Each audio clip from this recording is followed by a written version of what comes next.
Hello and welcome to Catholic Current. I'm Mara Moser.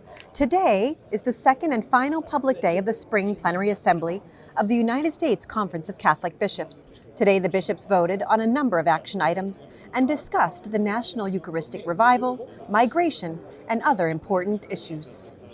As of right now, we've had at least, these are low estimates, 50,000 people at the various events of the Eucharistic pilgrimage across the country. We're basically halfway there. And it's really been an experience of the Church and all of her multicultural beauty present at these events. And I was privileged to travel with the perpetual pilgrims for about the first 3 days as we headed towards the Diocese of Duluth, and really astounded by the way that Catholics of all ages showed up for those events and the deep impact it was having upon them.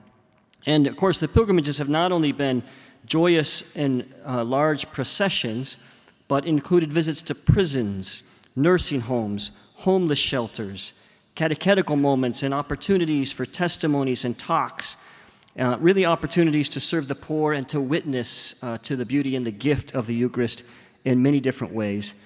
All this is headed towards Indianapolis, and I'm grateful that that will be the next time we're together as a body, and what a gift that's going to be. With all the excitement about the Eucharistic Congress, it's easy to forget that the Eucharistic revival is only 2/3 over, right? We have a whole year of mission, and always a goal from the beginning of this has been that the Eucharistic Congress would not be the end, but it would actually launch this year of mission. And we have really a couple of important initiatives. The first is this Walk with One.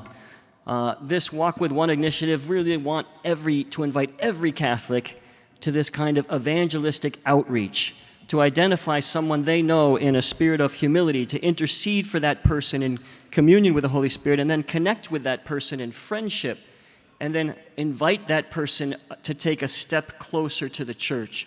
A priest applying for a green card today will be forced to wait an estimated 15 years before a resident visa becomes available to him.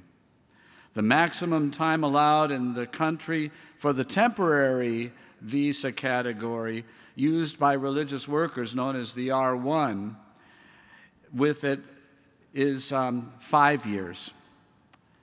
This means that the same priest would need to come on 3 separate R1 visas with at least 1 year in between under current regulations before receiving his green card. This is simply not sustainable for our ministries, and it is especially devastating for parishes that will be left without a pastor when he is forced to depart the country at the end of his R1 visa. This has already begun to happen in some of our dioceses. Unfortunately, when it comes to the area of immigration, the difficulties confronting both church and nation extend beyond the religious worker visa program, as you know. The current public discourse related to immigration, often marked by incendiary comments from political and cultural leaders, has fueled a troubling rise in nativist and anti-immigrant sentiment across our country. This trend threatens the very fabric of our society, which fares best when immigrants are welcomed, protected, promoted, and integrated in an orderly way. It also conflicts with the fundamental call we have as Christians to undertake acts of charity as a tangible response to the needs of others. To borrow from the secular legal vernacular, the duty to serve migrants and refugees is very much a part of our sincerely held religious beliefs. I recall the words of Pope Benedict XVI, who stated in Deus Caritas Est, "For the Church, charity is not a kind of welfare activity which could equally well be left to others, but it is a part of her nature, an indispensable expression of her very being." Unquote. What higher form of Christian charity is there than hospitality freely given to those in need, motivated only by the recognition of their God-given dignity? We have much to be proud of. As a result of the commitments you and your brother bishops made in 2002 with the adoption of the Dallas Charter, we are creating a culture of safety far beyond what was envisioned nearly 25 years ago. We must keep the child of today, the child of tomorrow, and especially that child of yesterday at the center of all our decision-making.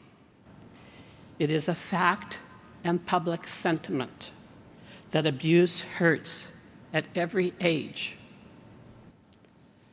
Many of you bishops have listened, affirmed, apologized to, learned from, and journeyed beautifully with survivors and their families.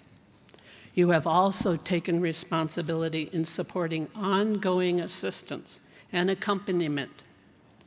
You have enlisted the services of many wonderful and gifted professionals as victims assistance coordinators, safe environment coordinators, and other child and youth protection ministers. I am in awe of the many examples of compassionate, radical accompaniment occurring across the U.S. One of today's votes was to approve a document called Keeping Christ's Sacred Promise, a pastoral framework for Indigenous ministry.